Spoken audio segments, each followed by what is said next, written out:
بهذا الفيديو رح نعمل شوربة كريمة الدجاج بطعم كتير غني وكريمي وطيب، شي بيفتح النفس على قد مو طيب. ما حتذوقوا أطيب من هيك شوربة. بجهز المكونات لتحضير الشوربة. بيلزمني معلقة صغيرة بودرة بصل، ومعلقة صغيرة ملح، معلقة صغيرة ماجي، ومعلقة صغيرة بودرة ثوم، ومعلقة صغيرة زنجبيل، ومعلقة صغيرة فلفل أسود، معلقة كبيرة نشا، ومعلقة كبيرة طحين.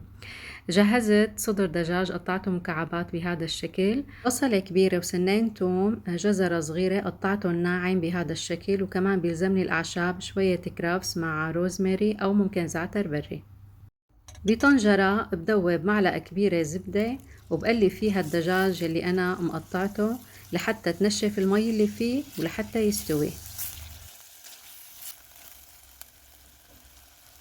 وبعد ما استوى الدجاج هلأ بضيف البصل والخضار اللي مقطعتها ناعم، بقليهم مع بعض وبضيف هلأ التوابل، معلقة صغيرة ملح ونص معلقة صغيرة فلفل أسود، وبضيف معلقة كبيرة طحين وبحمصهم مع بعض.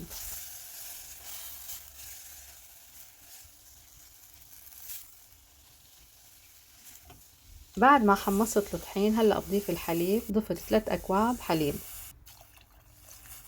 ونص كوب كريمة طبخ.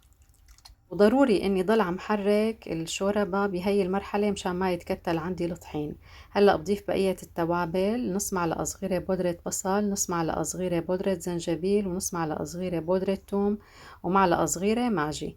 بحركهم منيح. وهلأ باقي عندي آخر إضافة اللي هي النشا. دوبت معلقة نشا بشوية مي وهلأ بضيفها للشوربة. ضل عم حرك لحتى تغلي الشوربة وتتكاثف ويصير قوامها كريمي بهذا الشكل. شوفولي على هالشوربة قديش بتفتح النفس وغنية وكتير طيبة.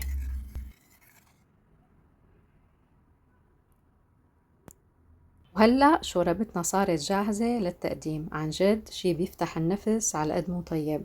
شكلها بشهي والطعم كتير غني وكريمي والطعم غير شكل. رح تقدمنوا عليها على قد مو طيبة، وما رح تعملوا غير هاي الطريقة إذا جربتوها.